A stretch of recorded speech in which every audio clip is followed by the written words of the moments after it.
মহাভাবনা এমন একটি চ্যানেল যিনি বাংলাদেশে সর্বপ্রথম এআই ইমেজ দিয়ে স্টোরি টেলিং ভিডিও বানানো শুরু করেন এবং তার এই সকল ভিডিওতে মিলিয়ন মিলিয়ন ভিউজ রয়েছে।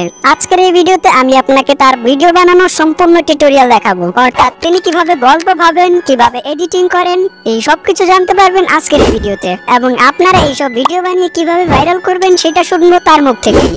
মহাভাবনার মতো ভিডিও বানানোর জন্য আমরা মূলত 3টে স্টেপ ফলো করব। প্রথমত আমরা একটি গল্প বানাবো, তারপর সেই গল্প অনুযায়ী আমরা ভিজুয়াল ইমেজ বানাবো এবং তারপরে আমরা জিনিসটাকে সুন্দরভাবে এডিট করব। ওকে, তাহলে প্রথম স্টেপে আমাদেরকে একটি গল্প প্রয়োজন। কিন্তু আপনি যদি মহাভাবনার মতো নিজের মাথা দিয়ে গল্প ভাবতে যান তাহলে আপনার গল্প ভাবতে ভাবতে কয়েক বছর চলে যাবে। এজন্য আমরা এই পুরো প্রসেসটাতেই এআই এর হেল্প নেব। ওকে, তার আগে বলে রাখি মহাভাবনা কিভাবে গল্প বের করে। আমি তার সাথে কথা বলে যেটুকু জানতে পারলাম, তিনি ছোটবেলা থেকেই খুব ভালো গল্প বলতে পারেন এবং এরকম গল্প বানানো তার একটি প্রতিভা। কিন্তু সবার তো আর এই প্রতিভা থাকে না, এজন্যই আমরা এআই এর হেল্প নেব। এজন্য আমরা চলে আসবো চ্যাটজিপিটিতে। এরপর আমরা এখানে লিখবো আমাদের একটি শর্ট চ্যানেল আছে যেখানে আমরা ভালো কাজের গল্পগুলো হাস্যকর উপায়ে উপস্থাপন করি এবং এই চ্যানেলের জন্য আমাকে কিছু গল্প লিখে দিন যাতে 20 থেকে 25 সেকেন্ডের ভিডিও হয়। তারপর এখান থেকে ইন্টার অপশনে ক্লিক করলে আপনি দেখবেন আপনাকে অনেকগুলো গল্প লিখে দিয়েছে। একবারে যদি ভালো গল্প না পান আপনি 2 থেকে 3 বার এরকম জেনারেট করতে পারেন। তাছাড়া আপনি চাইলে এখান থেকে গল্পের আইডিয়া নিয়ে নিজের মতো করে কাস্টমাইজ করতে পারেন। ওকে, এবার আমরা এখান থেকে পুরো টেক্সটটাকে কপি করে নেব। এরপর আমাদের ফোনে নোটপ্যাডে এসে এটাকে এখানে পেস্ট করে দেব। এখানে মোটামুটি 5টা গল্প দিয়েছে, এখান থেকে আমি আমার পছন্দ মতো একটি গল্প কপি করে নেব। গল্প কপি হয়ে গেলে আমরা আবারও চলে আসবো চ্যাটজিপিটিতে এবং এখানে আমাদের গল্পটি পেস্ট করে দেব। তার সাথে আমরা একটি প্রম্পট লিখে দেব, write a visual prompt for each line of this story and let them be realistic. তাহলে কিছুক্ষণের মধ্যে আমাদের গল্পের জন্য ইমেজের প্রম্পট রেডি হয়ে যাবে। আর হ্যাঁ, এই সকল প্রম্পট থাকবে আমাদের টেলিগ্রাম চ্যানেলে। ডেসক্রিপশন বক্সে টেলিগ্রাম চ্যানেলের লিংক দেওয়া হলো। ওকে, তারপরে আমরা এই টেক্সটগুলো এখান থেকে কপি করে আমাদের নোটপ্যাডে সেভ করে নেব। এখানে প্রতিটা লাইনের সাথে একটি করে ইমেজের প্রম্পট দিয়ে দিয়েছে। যেমন আমরা এখান থেকে প্রথম লাইনের প্রথম ভিজুয়াল প্রম্পটটি এখান থেকে কপি করে নেব এবং তারপরে চলে আসবো আইডিওগ্রামে। আমাদের ওই প্রম্পটটিকে এখানে পেস্ট করে দেব। তারপর নিচের অপশন থেকে টাইপোগ্রাফি, সিনেম্যাটিক এবং ফটো এই 3টা অপশন অন করে নেব। এরপর নিচের ম্যাজিক্যাল প্রম্পট এটা সব সময় অন রাখবেন। অ্যাসপেক্ট রেশিও রাখবেন 1:1। এরপর উপর থেকে জেনারেট অপশনে ক্লিক করবেন, তাহলেই আমাদের ইমেজটি জেনারেট শুরু হয়ে যাবে। কিছুক্ষণের মধ্যেই আপনি এরকম রিয়েলিস্টিক ইমেজ পাবেন যেগুলো আসলে অনেক সুন্দর দেখাচ্ছে।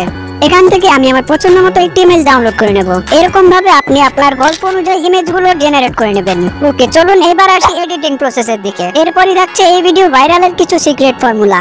এই জন্য প্রথমে আমরা ক্যাপকাটে আমাদের ইমেজগুলো ইম্পোর্ট করে নেব। আর হ্যাঁ, এখানে কিন্তু আমি ক্যাপকাটের প্রো ভার্সন ব্যবহার করতেছি, যেটা আপনি আমাদের টেলিগ্রাম চ্যানেলে পেয়ে যাবেন। ওকে, তারপরে আমি ইমেজগুলোকে ভালোভাবে অ্যাডজাস্ট করে নেব। এরপর নিচ থেকে এখানে আমরা চলে যাব এক্সপেক্ট রেশিওতে। এখান থেকে 9:16 এটা সিলেক্ট করে নেব। তারপরে আমরা একটি ইমেজের উপরে ক্লিক করে এটার ইফেক্ট অপশনে চলে যাব। এইখান থেকে স্টাইল অপশনে ক্লিক করব। তাহলে আপনারা এখানে অনেক প্রকার স্টাইল দেখতে পাবেন। এখান থেকে একটু স্ক্রল করলে আপনারা দেখতে পাবেন 3D জুম নামে একটি ইফেক্ট রয়েছে। এটার উপরে ক্লিক করলে কিছুক্ষণ প্রসেসিং নেবে। তারপরে আপনারা এরকম 3D জুম ইফেক্ট দেখতে পাবেন, যেটা মহাভাবনা তার ভিডিওতে ব্যবহার করে। কিন্তু আপনি যদি মহাভাবনার ভিডিও খেয়াল করেন তাহলে আপনি দেখতে পাবেন তার এই আউটলাইনে একটি ব্লার ইফেক্ট থাকে। সেইটা দেওয়ার জন্য আপনারা এখান থেকে ব্যাকগ্রাউন্ড অপশনে চলে যাবেন। ব্যাকগ্রাউন্ডের উপরে ক্লিক করলে আপনারা এখানে অনেকগুলো অপশন দেখতে পাবেন। এখান থেকে ব্লার অপশনে ক্লিক করবেন। এরপর এখান থেকে আপনার ইচ্ছে মতো যে কোনো ব্লার ইউজ করতে পারেন। আমি এখান থেকে 3 নাম্বার ব্লারটি ইউজ করছি। এরপর নিচ থেকে অ্যাপ্লাই টু অলে ক্লিক করলে সবগুলো ভিডিওতে এই ইফেক্টটা বসে যাবে। এরকম ভাবেই আপনি মহাভাবনার মতো ভিডিও বানাতে পারেন।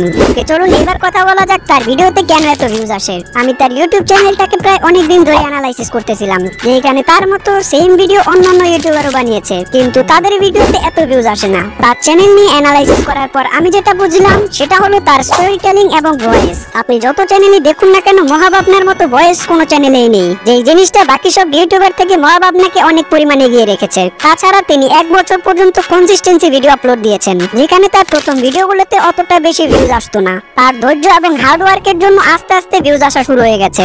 ওকে, চলুন এবার তার মুখ থেকেই শুনে নিই তার ভিডিওর সিক্রেট। এরপর আপনাদের জন্য একটি গুড নিউজ রয়েছে।